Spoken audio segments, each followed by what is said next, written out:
My head is all. Hi. Hi, welcome to the Tickers. Yay!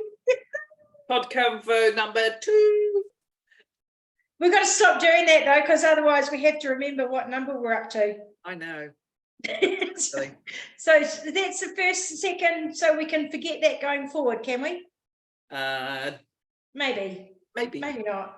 Yeah, We might want to be a bit foxy, bit sort of all over the place, see where it goes. Yeah. The doofers. Anyway, today we were talking earlier today, Sue and I, because we talk very often. Don't know why, but we were talking about the I am and actually embracing who we are and what it means. And that's something that we learned in EMF, the different stages of and movement. What again? Hold on, what is EMF again, Christine? Just for those that haven't been through it. Is that thing to stop electromagnetic field? Oh, that was good. You came up with that real quick. Like that. I was thinking EMF. Oh no, that is right. You got it spot on. So Elite Mentorship Forum. Yay, there we go. It is, in some ways, it is an electromagnetic field. Yes. In its own way, because you're generating an electromagnetic field. Oh, I've stumbled across something there, Christine.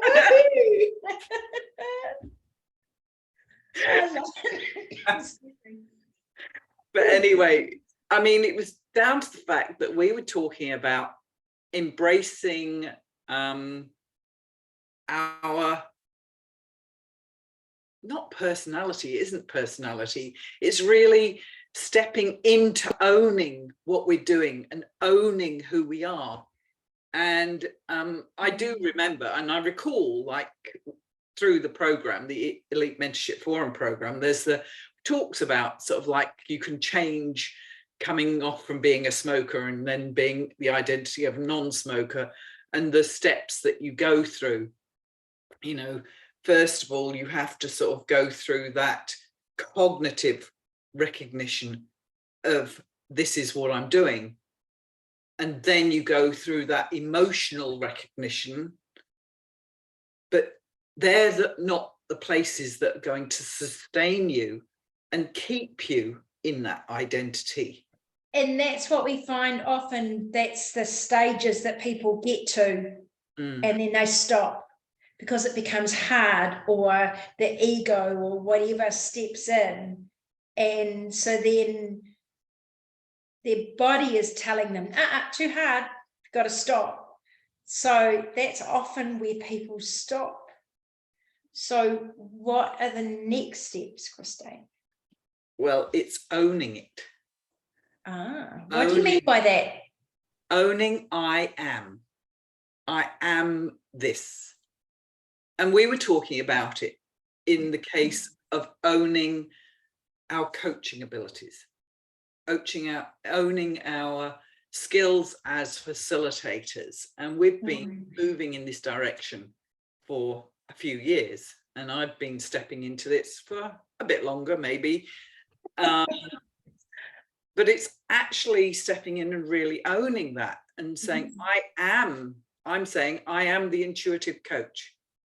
I am an elite mentorship trainer, and really embracing that and knowing it and feeling it. And at the moment, we've been through the stage of intellectualizing it and sort of saying, oh, yeah, but actually, have we really owned it? So that, we can't shake it. Wow. But it's an interesting, it's really easy to say the words, own it, you know, but there's like you say, we've both been really going through this process of processing. We've been processing our experiences and really digging deep to ask questions. So what does that mean? Or I've just reacted this way. What does that mean? Or what other questions have we been asking each other lately? Because I think this owning it is really an important point that we need to, or we can discuss and help people to understand it. Because you had a shift. I can really see it with the work that you've been doing on yourself, and also processing your coaching material to support you and the knowledge that you know, and going out there. I've just seen very recently a big shift. And to me, that is you moving from that intellectual, I want to be a coach, I believe I can be a coach, to actually going, I offer a lot of value here, and I can help people. And people are saying this to me, so why aren't I owning it? Why? What is it that's stopping me stepping into being an intuitive coach? Because we all know you are, but until you're ready to own it, then you can't be it. Yeah, you can pretend to be it, but there's that whole phase of fake it till you make it, which it's not real. No. And it's just somewhere for a short time, right? But it doesn't give you that long-term transition. No. So are you able to share or understand the process that you've been through? This is totally putting you on the spot. This is totally, by the way, everybody, this is not all we said we were going to do was talk about I am. And we are two people that see where the conversation goes. So this is a brilliant example of that. So I'm totally putting Christine on the spot right now. Well, so can you explain that process, or what you're feeling, the differences? Like you say, that initially there's that thing of the words and just saying it for the sake of saying it, but that hasn't resonated at that deeper level. But when we were talking the other week, and I was just sort of like saying, do I add value? You know, and that sort of thing, questioning myself, questioning whether I added value, do I support, you know, and things like that. And it was so interesting. There was something when you said, I want you to write on your whiteboard somewhere in front of you, I initiate things and add value. In my point of wisdom. And then we've gone through a whole process with something where we had to initiate things and stuff.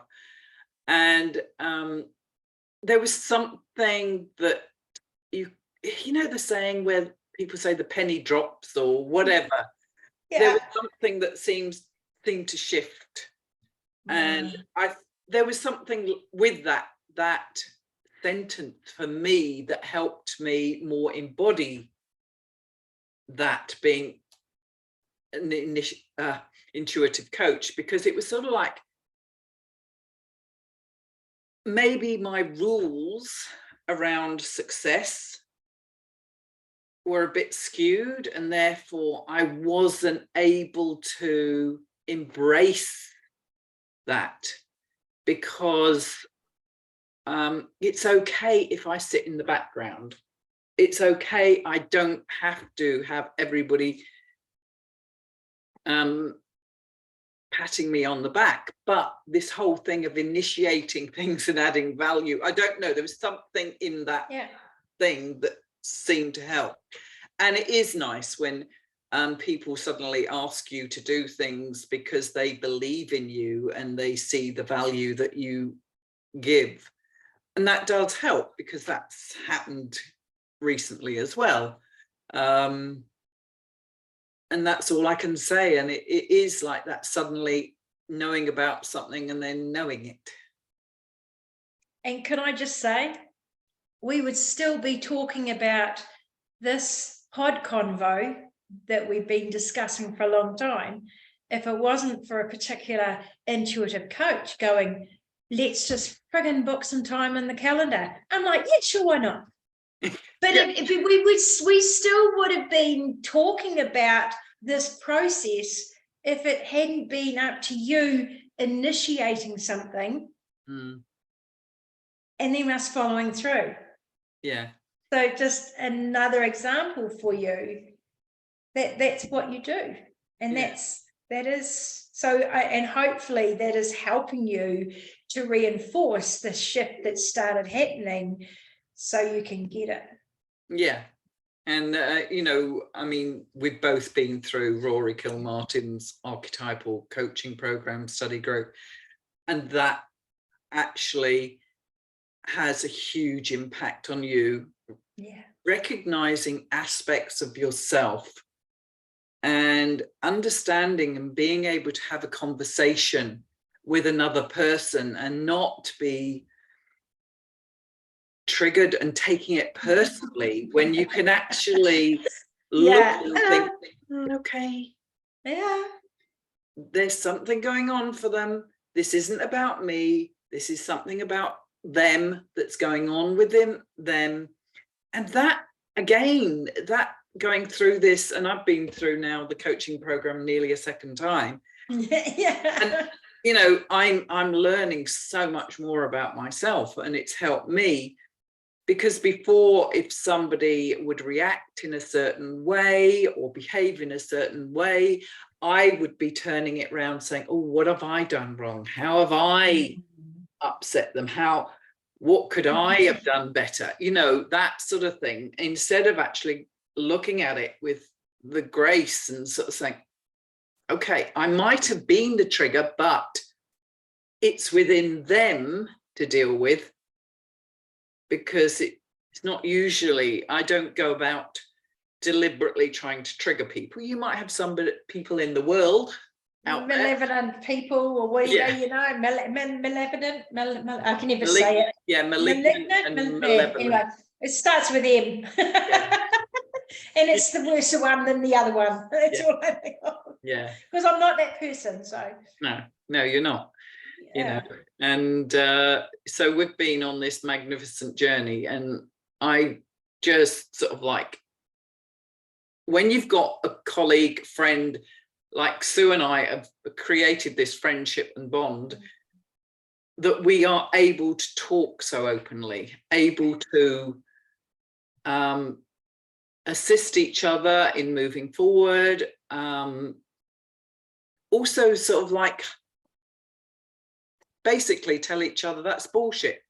That story. You called me the other night. It was so cool. Can I share that story? Yes, please do. Like if my sister sees this, which I hope she does in some way, because she'll understand my growth. So I have an elder sister called Christine, and like we said, Christine has a younger sister called Susan. So it was older. But anyway, we're sisters. But there was so much of my sister that it was so calm and loving and caring.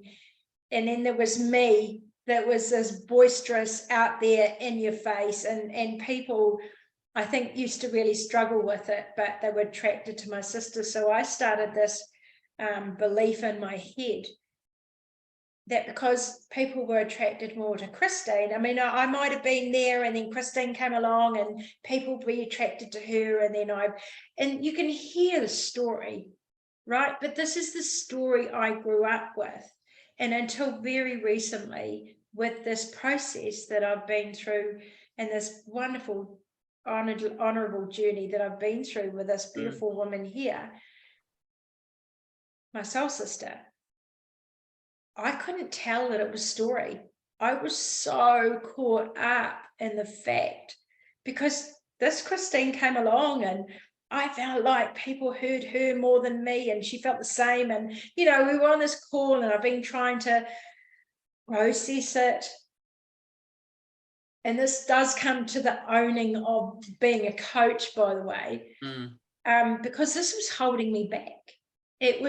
I was always allowing someone else to be heard more than me. Whereas now I'm learning the value of my voice. all of those other stories that I heard in my workhood or whatever, that I'd created this, I'm not entitled to have a voice, or my voice isn't valuable, was all made up in here. So now I'm stepping into owning my voice instead of letting everybody else have it. I can now move forward into understanding that my journey so far has brought me, everything I've learned has been so that I've got some life experience to help other people. And it just happens to be in the form of a coach. But I haven't allowed myself to actually appreciate and own that I'm good enough. I've got enough of life experience, enough want, desire, love to help people. So I stopped myself being a coach until the last couple of days. And I finally come across today. Yay. I've been struggling to find my thingy name, my domain name. Yeah. Finally come up with SueParrottCoaching.com. Yay. Yay. So that's another thing to celebrate though, isn't it? Exactly, right? It just, how long I've been pushing that backwards and forwards, and it just hasn't rolled off my tongue because I haven't been able to own that I am a coach. I am good enough. I'm more than good enough to help people. I've learned more skills that helps me to be a coach. I am a coach. Yay! I have a coaching business. Yes. Cool. And I'm fucking awesome at it. Yeah. When I allow myself to. We are amazing. And you know what gets me is, and I love us saying these things, because when we grew up, I would be heard like at school or at home, well, do you want a pat on the back? And it's like, well, who does that help? It's actually about owning our skills and our value and what we've got to offer. Well, mine was, if your head gets any bigger, you won't get through that door. And people still say it now, right? Yeah. Someone said it just the other day to somebody, and I was like, oh, I cringed, just like, oh, but they're offering so much value. Don't say that to them. But I let it go because it wasn't appropriate, which I couldn't have done in the past. So yeah, I think, yes, what I'm coming to is, if you can't own something, is there something underneath that is blocking you from doing that? And what beliefs, stories, because what I was trying to say before that I missed was I was in so much story. Oh, but this was happening and this was happening. And Christine triggered me. We have turns, but we don't have turns. Do you know what I mean? She triggered me. And I just went, and she goes, story. And I went, oh, shit, she's right. Which was great because it broke the cycle for me, and it allowed me the opportunity to ask questions. Why am I being triggered? What happened? Help me, Christine. What other I've forgotten the questions that I went to. What does this mean? Yeah, what does it mean? What really happened? What really happened? What was the event? Possibly once I finally maybe thought I'd made a friend, and my sister came along, and I don't know, they talked to her more than me. So I felt like in that moment, I created this belief that my sister was more likable than me, something like that. I'm not saying that's exactly what it is, but it's incredible. Yeah. And it's interesting because I hadn't actually said that to you before, but you said it to me a few times. And then it was... Do you know what? It was actually really good for me to hear it back. It really was, because I was holding up a mirror, and I was actually, I have to say, I was quite proud of how I took it. Yeah. It's like, yeah, oh my God, it really is. It is story. But this is the thing about our relationship, that we have learned that we can do that. And I know if I'd done that to you 2 years ago or 18 months ago, that could have caused a huge rift, a huge blow up. And vice versa. Yeah. There's some things I can say to you now, there's no way I would have ever thought of said to you when we started this process, this journey, I should say. Yeah. Isn't it amazing? I It's know. so cool. Yeah. It really is. And I was just saying today, you know, like, as much as I hate the words, I wouldn't want to imagine my life right now without you in it. It's and I'm so grateful for the last however long it's been, 18 months or 2 years, whatever it is. Yeah. It's got to be 18 months. Oh my God, it's got so fast. and the fact, like Sue and I have just facilitated really our second cohort, because of people, this is a group of people going through the Elite Mentorship Forum. We've jointly taken 2 groups now through this program, but this last group was specifically just our little baby that we've taken through and nurtured through this journey, which has been a real honor. Yeah. And the other group that we took through. Yeah. It's all. Yeah. It is. It's just, you know what I love the most is we get to see them on their journey. And it's just so beautiful. And being a facilitator on Rory's study group this time, you know, there's a couple of people that I've just watched and they've just gone,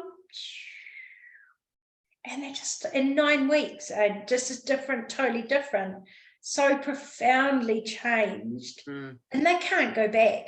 None of these people that go through these programs with us actually can go back to who they were. No. Because it's so fundamentally profound that it sticks with them forever. You can't go back. I cannot now go back to, and I remember being overseas with, you know, when we were over there, being scared to come back to who I was or slip back to who I was. Never happened because I couldn't. Yeah. I knew too much information. I might have slipped back some because I'm human, right? Yeah. But then it's how quick. I love the analogy. I've always been a horse rider. I love horse riding. I live for owning my friend and I are going to find each other one day when it's right. Oh.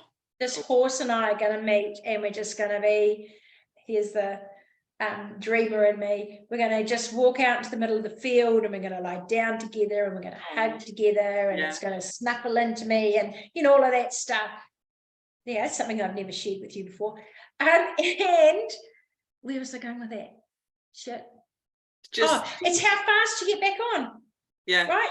You fall off. So I love that analogy in EMF, and Peter uses. There's no point in sitting on a horse and sitting in the stable, right? No. Or the ship in the harbour. Or the ship in the harbour. I like the horse one because I don't really like the open ocean. So, you know, I don't I like the ocean. Yeah, so there we go. I've just been for a swim in the sea, as I do. Exactly, right? So, well, I'll trot along on my horse and ride in and out of the waves while you swim along. Yeah. How's that? Yeah. But it was a big fear for me to go on that cruise. And especially going in the sea. Jump into the water and jump into the water. Anyway, there's no point in getting on your horse and having the stable door shut. No. It's about getting out there and doing it, right? So that's what we're doing. But we're going to fall off. If we're really testing the ride and we're really testing it, we're going to fall off, which is cool. It's how quick do we get back on? Yeah, it is. And that's what we've been doing.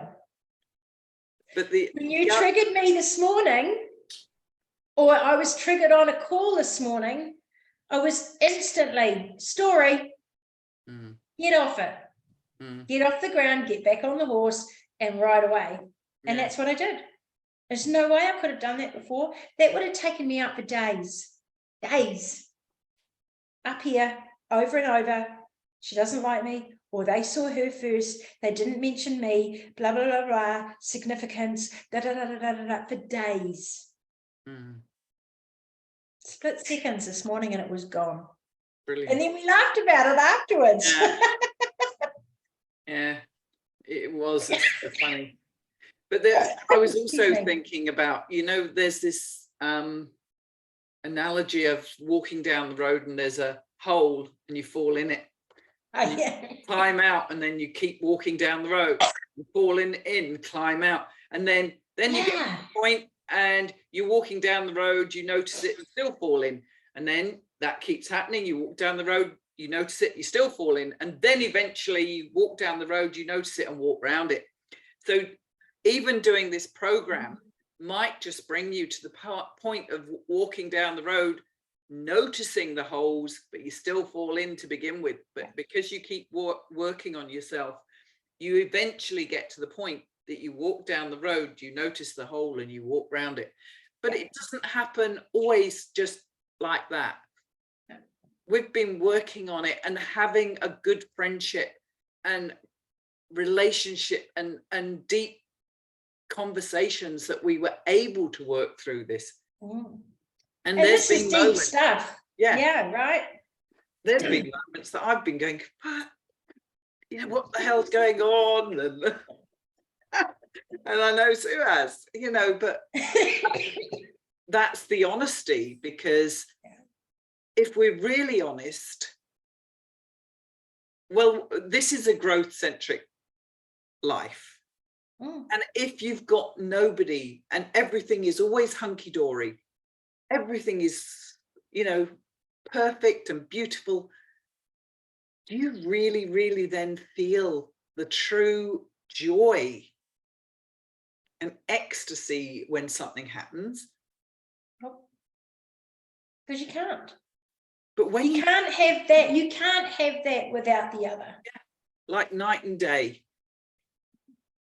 It's experiencing both aspects, and there's so much to that. But we are now going, we're talking more, but I am the intuitive coach. Sue is the growth coach. Yay. I am. Full stop. I am. That's so it. we hope that we've helped you in some way today, because that's what Christine and I are about. We love helping people. We help people grow. So if we've helped you with that today, and you gained a little bit from it. Yeah, absolutely. Might be just a tiny bit. Yeah, tiny bit. It's just piece of gold this big or a piece of gold that bit. It's up to you on what's valuable or not. Yeah. We've enjoyed being here today. I certainly have, as always, with my gorgeous friend Christine. This one over here. Oh, that bit. You can imagine our lives, eh? That way. I'm off around I'm off the screen and around and here I come in this way. Thank you for joining us today. Subscribe. We'll be putting these up on the YouTube, so you can subscribe. That's cool, because the more we get, the greater it'll be. And please leave some comments. You know, we actually love interacting. We'd actually love to chat with you. So yeah, please be interactive with us. We'd love that. And we'll be posting this on Facebook and YouTube in different places. We love you. Maybe even LinkedIn. Who knows? Yeah. But we do. We love you. Take care. And stay amazing. Yeah. Be awesome. Bye. Bye.